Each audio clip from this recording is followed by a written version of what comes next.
Good morning. On a very, very fresh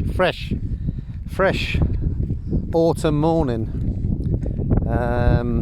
Again, apologies, microphone, wind, you know the rest. Sun's trying to make an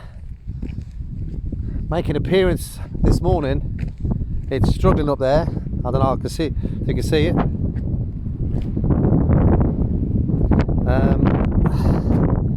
I'll try and keep my back to the wind, but I'm very conscious of my big fat face up against the camera as well.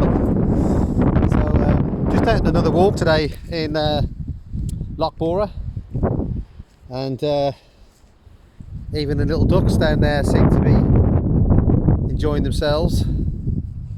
So just great to get out, isn't it? No rainbows today.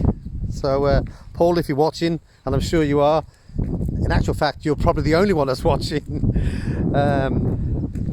thank you for the comment about the rainbow. I did say I think it was last week sometime, about an update on going back to work. It seems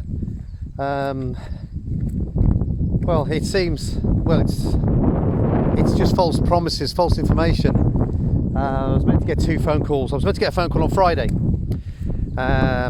Didn't happen. And I was expecting another couple of calls sort of earlier in the week. So I don't know what the story is as far as that's concerned. But I'm back at the doctor's tomorrow, so be up to her whether or not she signs me a sick note or a sick cert. So I don't know which one it will be. Hopefully it'll be a fit note so I can go back to work, although I don't think I'd be happy to be going back to Galway because of the travel, but actually did it for 3.5 years. Who knows if I might get back and fall back in love with the drive again, because I'm getting to the point now where I'm just getting a little bit frustrated. But you know, it's great to be able to still get out and do stuff and enjoy the walks really, and I have you for company as well, so I appreciate that, and it means a lot. So news on the mother front. She is going to be coming out from hospital, so that's great news. My brother rang me yesterday, so apparently they want to put an orthopedic bed in the house. So one of my brothers went to the house yesterday and literally moved the old bed in preparation for the new one, and they've got to get a carer in as well. The last carer that my mother had was, according to my brother, totally useless. They were paying her £1,200 a month, and all she did was come in the house for 5 minutes, and literally, according to my brothers, didn't really do a lot. I'm sure they did. I'm sure she did. But anyway, we'll have to wait and see. But that's good news anyway.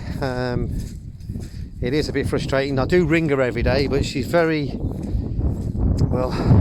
tired when I ring her, so I don't really get a lot out of her, to be honest, in terms of communication. So, but the great news is that she seems to be on the mend. That's the main thing. Apologies again for the wind. I'm just coming towards a little area that I love this little place. I'm going to show you. Look, you've seen enough of my ugly face, so here we go.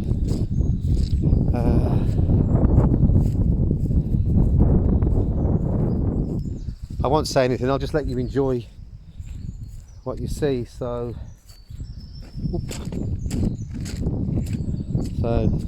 here we go. So,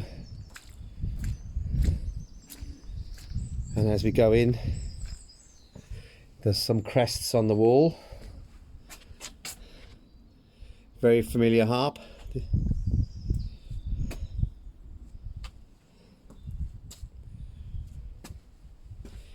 Anywhere you go in Ireland, you'll see a lot of areas that have got a lot of runes and they look great. I'll sort of give you sort of quick synopsis of what that is, if I could find something. All I've got is this.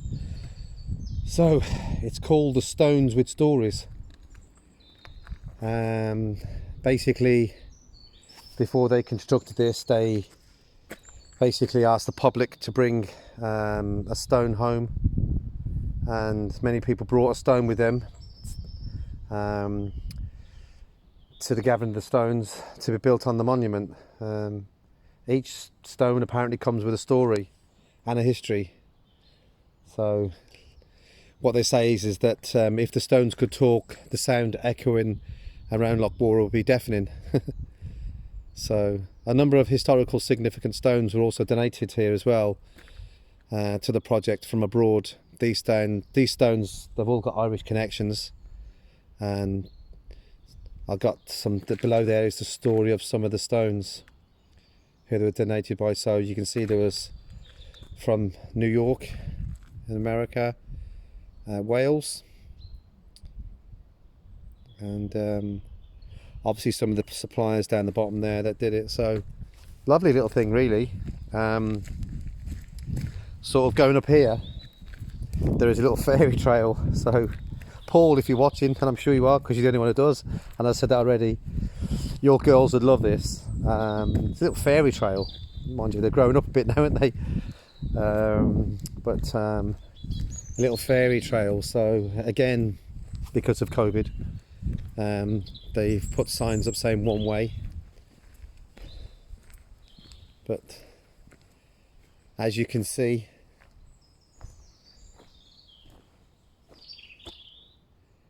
and that's what I've never seen that before either. There's a QR code there, so you can get an interactive map of the fairy avenue. So we'll go in. It's quite lovely. It's lovely, and you'll see the trees as well. They've got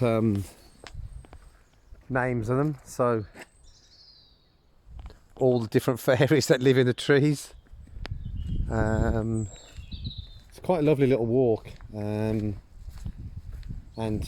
as you can no doubt see from the pictures here, there's not a single soul around, and I think that's one of the good things about coming down here. In actual fact, the Midlands is pretty much synonymous for that. People do tend to come up from Dublin and all over, even the west coast of Ireland, up from Galway, from Connacht, all around there, tend to visit the Midlands because it's basically in the middle of the country, hence Midlands. And it's got so much beauty, there's so much to look at. I've been here loads of times, but I've never seen this before. And you know, it's just great to come here and just chill out and relax. Anyway, look, I'm going to finish off now and wish everybody the best at home. Hope everybody's keeping themselves sane. You know, get out and do as much walking as you can, guys, as well. I'm sure you do. I'm sure we're all busy, but get out and do as much as you can and just enjoy life. And I'm going to cut this video now by saying goodbye, and I'll leave you with this. We're gonna rock down to Fairy Avenue.